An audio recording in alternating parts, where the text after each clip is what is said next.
రా తల్లి రా. అల్లుడితో చెప్పకుండా అలిగొచ్చేసావా? చాలా మంచి పని చేశావు. నా కడుపున పుట్టినందుకు నేను గర్వపడుతున్నాను. దానికి కారకుండైనందుకు నేను సిగ్గుపడుతున్నాను. ఆడపిల్ల అడిగి అత్తవారి నుండి వచ్చేస్తే 4 మంచి మాటలు చెప్పి పంపించాల్సింది పోయి వెనకేసుకొస్తావా వేరు పెనుక అన్నాడు సుబ్బాయమ్మ భర్త తన భార్యతో. శాంతి, శాంతి. అల్లుడు గారా, రండి రండి. ఏమిటి శాంతి, మాట మాత్రమే చెప్పకుండా వచ్చేసావు? మాట వినని మనిషితో చెప్పి రావాల్సిన అవసరం నాకు లేదు. సర్లే, పద ఇంటికి. ఏ ఇంటికి? మన ఇంటికి. ఇల్లాలి మాటకు విలువలేని ఆ ఇల్లు దాని ఇల్లు ఎలా అవుతుంది? మీరు ఆపుతారా? శాంతి, నువ్వు చిన్న విషయాన్ని పెద్ద విషయం చేస్తున్నావు. చిన్న విషయమా? ఇది చిన్న విషయమా? పెళ్లిలో అది మీతో రాసుకు పూసుకు తిరుగుతుంటే చిన్న విషయం అని సరిపెట్టుకున్నాను. నడి బజార్లో మీరు దాన్ని కౌగులించుకుని ఓదారుస్తున్నానని చెప్తే చిన్న విషయం అని సర్ది చెప్తున్నాను. ఇప్పుడు నా కౌగులి కంటే దాని లోగిలే ముఖ్యం అనుకోవడం చిన్న విషయం అని నేను అనుకోవట్లేదు. శాంతి, ఆ రోజు నాతో Sidney Sheldon, Jeffrey Archer's novel చదివేదాన్ని ఆ మాత్రం నాకు తెలియదా అన్నావు. అంతంతలా పుస్తకాలు చదవడం కాదు, మనుషులను చదవాలి, వాళ్ళ మనసుల్ని అర్థం చేసుకోవాలి. బయలుదేరు. అబ్బో, ఇప్పటికే నిన్ను నీ ఫ్రెండ్ ని ఎక్కువగా అర్థం చేసుకున్నావు. అందుకేనండి చాలా ఎక్కువగా మాట్లాడుతున్నారు. ఇది మా మొగుడు పిల్లల మధ్య సమస్య, మీరు అనవసరంగా జోక్యం చేసుకోకండి. ఇప్పుడు సమగా ఉందా? శాంతి, ఇంతకీ నువ్వు ఇంటికి వస్తావా రావా? వస్తాను, కానీ ఒక కండిషన్ మీద అయితేనే వస్తాను. ఇక మీరు అనితింటికి వెళ్ళకూడదు, తనతో మాట్లాడకూడదు. అంతేకాదు, మీ ఆ ఫ్రెండ్షిప్ ఆడ ఫ్రెండ్షిప్ పర్మనెంట్ గా కట్ చేసుకుంటేనే వస్తాను. శాంతి, మీరిద్దరు నాకు 2 కళ్ళు లాంటి వాళ్ళు. అందులో కళ్ళు పొడి చేసుకోమడి ఎలా? ఇవాళ 2 కళ్ళు అంటారు, రేపు 2 ఇళ్ళు అంటారని ఏంటి గ్యారంటీ? ఆహా, అయితే ఫైనల్ గా చెప్తాను విను. అనిత నాకు ఫ్రెండ్, నేను తనతో మాట్లాడతాను, తన ఇంటికి వెళ్తాను, తన బాగోగులు చూస్తాను. నీకు ఇష్టమైతే నాతో రా, లేకపోతే మీకు మీ ప్రత్యేకమైన ఫ్రెండ్ మీద, ప్రత్యేకమైన ఫ్రెండ్షిప్ మీద మోసు తగ్గి పెళ్ళం కావాల్సి వచ్చి నా కాళ్ళ దగ్గరికి వచ్చినప్పుడే నేను వస్తాను.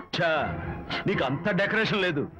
పవిత్రమైన స్నేహానికి అర్థం తెలుసుకుని భర్త అయిన ఆడదాని బతుక్కి అర్థం లేదని గ్రహించి నువ్వే వచ్చి నా కాళ్ళు పట్టుకుంటావు. Mind it.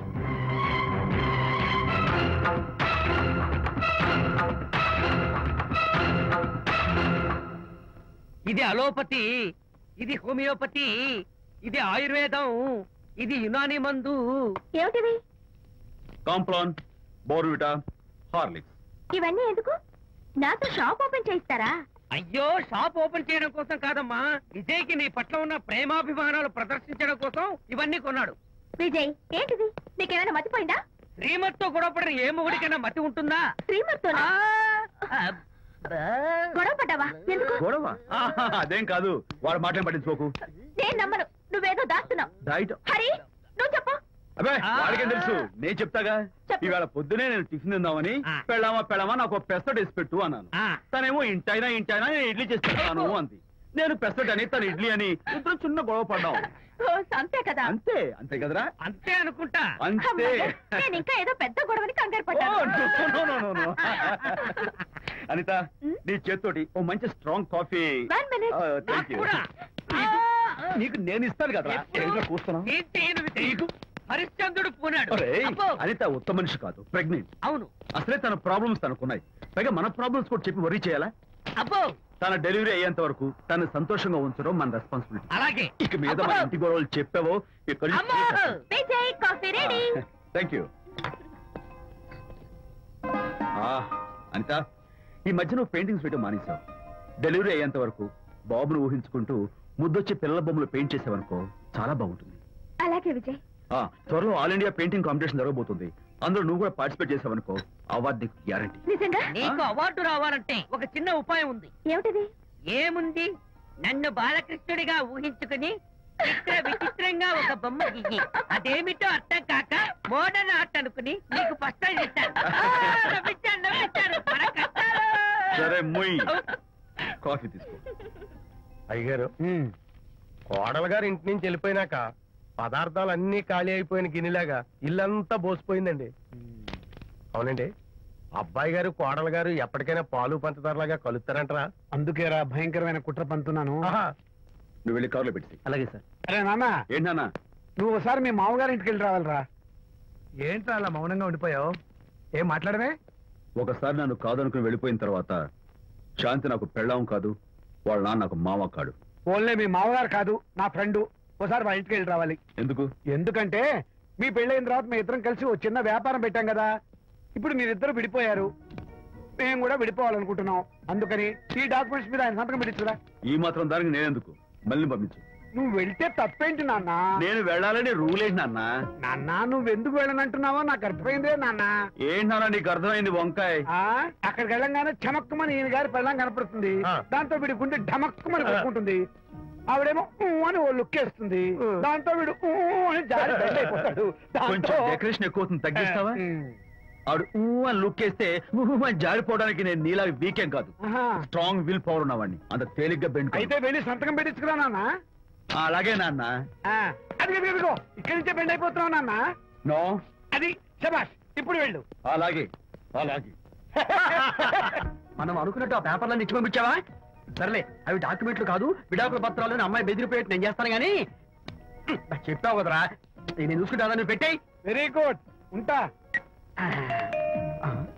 అల్లుడు గారు వచ్చారట్టుంది. ఒరే తంటి, ఎవరో వచ్చారు. నమస్కారం అండి. రండి రండి. అయ్య గారు, మీ అల్లుడు గారు వచ్చారండి. ఏంటి సార్ ఎవరు వచ్చారని చెప్పావు? మీ అల్లుడు గారు వచ్చారని చెప్పారండి. అల్లుడు గారు కాదు, మీ అయ్య గారి ఫ్రెండ్ గారి అబ్బాయి గారు వచ్చారని చెప్పు. అలాగే. ఏం చెప్తావు? అల్లుడు గారు వచ్చారండి. గుడ్. ఏమిటి బాబు ఇలా వచ్చావు? చేతిలో ఆ కాగితాలు ఏమిటి? ఇలా కాగితాలతో వచ్చినందుకు నాకు బాధగానే ఉంది. వివాహం అనేది మనసుకు సంబంధించిన కాంట్రాక్ట్, వ్యాపారం అనేది మనీకి సంబంధించిన కాంట్రాక్ట్. వివాహ బంధంగా చెడిపోయేటట్టు ఉంది కాబట్టి ఫస్ట్ వ్యాపారం కాంట్రాక్ట్ రద్దు చేసుకుందాం అనుకుంటున్నారు మా నాన్నగారు. ఈ డాక్యుమెంట్స్ మీద సంతకాలు పెట్టండి. బాబు, ఏవో చిన్న చిన్న గొడవలు జరిగినంత మాత్రాన, ఏవో చిన్న చిన్న ప్రాబ్లమ్స్ వచ్చినంత మాత్రాన శాశ్వతంగా విడిపోవాలా? అవునండి, విడిపోవడం కన్నా వేరే మార్గం లేదు. సెకండ్ థాట్స్ ఏం లేవా? No second thoughts. విడిపోక తప్పదు. జీవితం ఒక ఆట బాబు. ఇందులో ఫైనల్స్, సెమీఫైనల్స్ అని రెండుంటాయి. పోనీ ఇవి సెమీఫైనల్స్ అనుకుందామా? నో, ఇవే ఫైనల్. ఇంకొక మ్యాచ్ ఏమి ఉండదా మహానుభావ? ఇదే లాస్ట్ అండ్ ఫైనల్ మ్యాచ్. దాదాస్తు గట్టబడి సాక్షి నలభై అపశకన పక్షి. ఇది ఏమన్నా శుభకార్యం అనుకున్నావా? హలో, వచ్చాడా? మీ వాడు అన్నా, వచ్చాడా? వ్యవహారం నాకు అప్ చెప్పావు కదా, నేను చూసుకుంటాను. మధ్యలో నీ ఫోన్ ఎందుకు? ఏమైనా బెడ్ అయిపోతున్నావేమోనని. నేనే బెండ్ అవట్లేదు. బెండ్ అయ్యే ఉన్నాడు already. No no, I'm straight. సర్లేరా, కుర్రవాడు ఏదో ఆవేశంలో ఉంటే రక్త పడుతుంది. పోయి నువ్వేంటి అసలు? చెప్పడాలు ఏం లేవు. బెడ్ అవుతున్నాడా? మీ వాడు బెండ్ అవుతున్నాడు. నో నో, నేనే బెండ్ అవట్లేదు. సంతకాలు పెట్టకపోతే నీ ఫ్రెండ్ బెండు తీస్తా. కాదనుకుని వెళ్ళిపోయింది. బెళ్ళం ఏమంటుంది? ఏమంటది? వ్యవహారం ఇంత దూరం వచ్చేసరికి కాళ్ళ కింద భూమి షేక్ అయి బేల చూపులు చూస్తుంది. నువ్వే బెడ్ అయిపోకురాయి. ఊరుకురా. నువ్వురా అలా గుర్తు తెచ్చుకుంటావు. లేకపోతే ఏంటి అర్థం లేకుండా మాడతావు? నేను బెండ్ అవడం ఏంటి? స్టిఫ్ గా ఉంటాను. కాకపోతే వాళ్ళ అమ్మాయి కాస్త డెకరేషన్ ఇస్తాను. వస్తున్నా. ఎక్కడికి? ఆ మూతి ఇక్కడ పెట్టి మాట్లాడండి. ఏంట్రా ఏంటి ఫోన్ లోని గొడవ? ఇక్కడ మీద మన ఇద్దరి మధ్య బంధుత్వాలు గాని భాగస్వామ్యాలు గాని లేవని చట్టం పెట్టు. రగ్గా, అవన్నీ నేను చెప్పాను అన్నారు. ఫోన్ పెట్టాయి కానివ్వండి. ఏమిటో పిల్లల్ని కన్నావు గానీ వాళ్ళ తలరాతల్ని కన్నావా అని. దీని మీద కూడా పిల్లల్ని చూస్తే అలా, పిల్ల చూస్తే ఇలా. దీని మీద కూడా ఇక చాలేమో అల్లుడు గారు. అరే, అల్లుడు గారు అంటే మిమ్మల్ని కూడా పిలుతాడేమో. ఇక చాలేమో నా ఫ్రెండ్ గారు అబ్బాయి గారు. చాలదు, ఇప్పుడు సరిపోతుంది. థ్యాంక్స్. ఇక్కడి నుంచి మీకు మాకు, మీ ఇంటికి మా ఇంటికి, మీ మనుషులకి మా మనుషులకి సంబంధాలు కట్. హలో, మీరిద్దరు అన్నా చెల్లెళ్ళా? ఫ్రెండ్సా? ఈ ఇంటికి ఇంట్లో వాళ్ళకి ఫ్రెండ్స్ అన్నా ఫ్రెండ్షిప్ అన్నా అర్థం తెలియదు.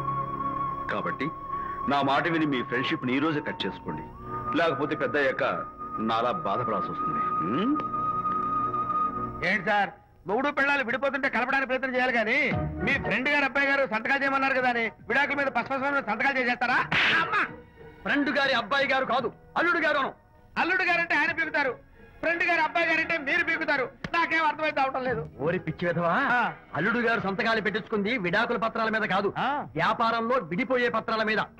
నిజంగానా? అంటే అవి బిజినెస్ డాక్యుమెంట్సేనా? అమ్మయ్యా, అప్పుడే అంత రిలీఫ్ ఫీల్ కాకమ్మా. ఇవాళ వ్యాపారంలో విడిపోవటం కోసం వచ్చాడు, రేపొద్దున విడాకుల కోసం వస్తాడు. పంతాలు తగ్గించుకుంటే మంచిది. వాళ్ళకి ఎంత పంట ఉంటే మనకి లేదా? అసలు ఇదంతా నీ వల్లే వచ్చింది, పరికి మానుందా అన్నాడు సరళ తండ్రి తన భార్యతో. ఈ నవల్లో కావాలంటే చదువుకో.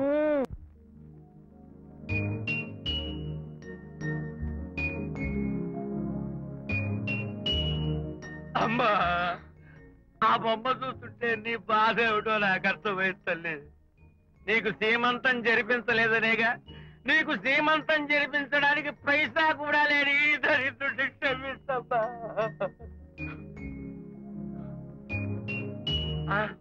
నా దగ్గర డబ్బులు లేకపోతేనే నా బంగారు తల్లి, నీ బంగారు గాజులు ఉన్నాయిగా, వీటిని నమ్మేసి నీ సీమంతం ఘనంగా జరిపిస్తానమ్మా, ఘనంగా జరిపిస్తాను. అమ్మా సీమంతానికి వచ్చిన వాళ్ళు భర్తే లేని నీకు సీమంతం ఏమిటని కొంతమంది, అసలు నీ భర్త ఏమయ్యాడు అని కొంతమంది అడిగి నిన్ను బాధ పెడతారు. అందుకని వద్దమ్మా, సీమంతం వద్దు వద్దు, దీన్ని కూడా అమ్మేసి ఎక్కడైనా